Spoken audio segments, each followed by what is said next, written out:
The silence in the house has teeth now. It's not an absence of sound, but the presence of a verdict. You perform the marital rituals, the shared meal, the choreographed conversation, but you are both reciting lines from a play whose meaning has evaporated. You feel it, the withdrawal of a fundamental force. The psychological gravity that held her orbit close to yours has gone dead. What remains is a polite, distant administrator. The warmth that once greeted you has been replaced by a cold operational efficiency. You have ceased to be a source of meaning, of excitement, of future. You have become a piece of furniture, a logistical problem, a feature of a landscape that no longer feeds her soil. You blame the years, the stress, the familiar trap of growing apart. You use the soft language of therapy to describe a primal wound. It does not help. The hemorrhage continues, the pain intensifies, because you are applying modern psychology to an ancient biological problem. You are offering couples counseling to a force that speaks in the tongue of blood and instinct. This is a dissection of that collapse. We are not here to assign blame, but to observe the subpersonal machinery. This is the story of biological imperatives, twisted and torqued by the modern condition. It begins not with a feeling, but with an evolutionary command. Strip away civilization, strip away the fairy tale of romance. What remains is the stark calculus of survival and replication. Life was, for most of our history, a brutal probation. The directives were simple: survive, reproduce, protect the offspring. Men and women evolved under different, complementary, and often adversarial selection pressures. For a woman, the biological investment is catastrophic. 9 months of gestation, years of lactation, a decade of extreme vulnerability for the child. Her mate selection is a supreme survival algorithm. She is the ultimate investor, appraising for 2 primordial currencies. 1, the currency of resources, the provision archetype. Can he secure the territory? Can he provide meat, shelter, protection from predators and rival bands? This is the foundation. Without it, the offspring perish. 2, the currency of competence and genetics, the hunter-warrior archetype. Is he strong? Is he cunning? Can he navigate conflict and chaos? Does his constitution suggest robust genetics for her children? This is the future. These are not conscious thoughts.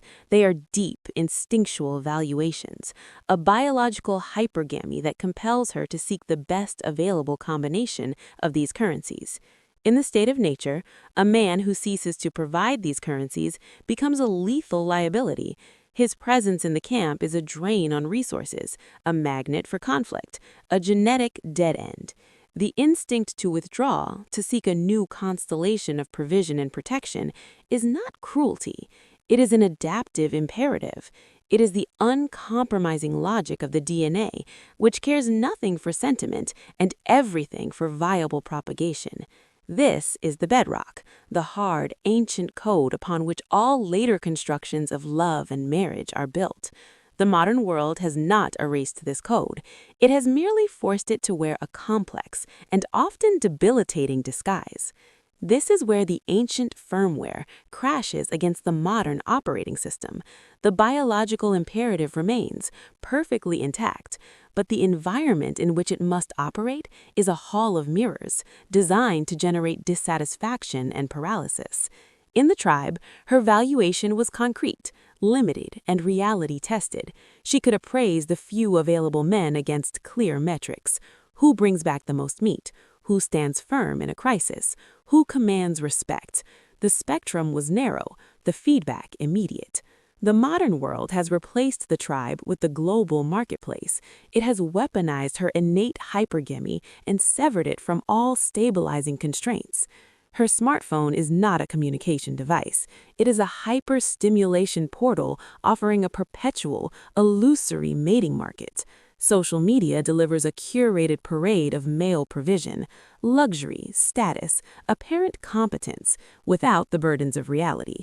The dating app presents an infinite scroll of potential alternatives, each one a ghost of a possibility that seems to eclipse the familiar, flawed man sitting across from her at the dinner table. Simultaneously, the corporate world has offered her a counterfeit form of the provision archetype. She can earn her own currency. This is a liberation and a profound trap. It nullifies the primary historical utility of a stable but unexciting provider. If she can provision herself, then the remaining mandate for a mate elevates the second currency, competence, genetics, excitement, to supreme importance. She no longer needs a provider. She craves a compelling force. And after 40, after decades of shared responsibility, domestic routine, and the quiet weathering of life's disappointments, a man can easily cease to be perceived as a compelling force. He becomes the administrator of a joint venture. This is the shadow of the possible. It is the gnawing, ghostly sense that a more exciting, more meaningful, more authentic life exists just beyond the borders of her current commitment. This shadow is fed daily by the spectacle of the digital world. It is a dark psychological loop. Her innate instinct to seek optimal pairing, now hijacked and directed towards a phantom realm of limitless potential, making any tangible, real-world man, with his flaws, his fatigue, his familiar stories, seem like a compromise of cosmic proportions. The man, meanwhile, often remains operationally competent but psychologically inert. He confuses providing a paycheck with providing vision.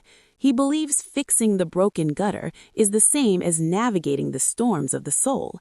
He has neglected his own hunter-warrior archetype, not in the physical sense, but in the psychological. He has stopped exploring his own territory, facing his own chaos, and returning with new game. He offers stability, but it is the stability of a rock, not the dynamic stability of a roaring fire. And in the modern trap, a rock is just something you trip over on your way to something brighter. So here is the uncomfortable synthesis, the brutal, red pill truth. Her withdrawal is not a personal betrayal, though it feels like one. It is the logical outcome of an ancient biological program operating in a pathological modern environment. Her love was always conditional, not on shallow whims, but on the deepest conditions of survival and meaning. You have likely ceased to meet those conditions. The provision you offer is no longer singular or vital. The competence you demonstrate is managerial, not inspirational. You have, in the language of the archetypes, ceased your ascent and become a feature of the landscape. And the biological imperative, amplified by the ghostly chorus of the digital marketplace, compels her to look beyond a static feature. This is the desolation of the modern marriage, a sacred bond strangled by the very instincts that once forged it, now twisted into instruments of perpetual dissatisfaction. There is no going back. You cannot negotiate with a biological imperative. You cannot argue with the shadow of the possible. Pleading, manipulating, or surrendering further only validates your diminished position. It is the behavior of a subordinate, not a mate. The Stoic intervention here is severe, and it is the only one that offers a thread of redemption.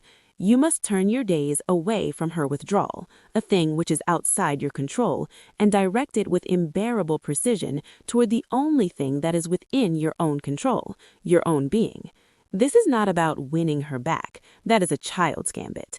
This is about becoming a man who is worthy of a woman's fundamental respect, irrespective of her ultimate choice. You must resurrect the archetypes within yourself.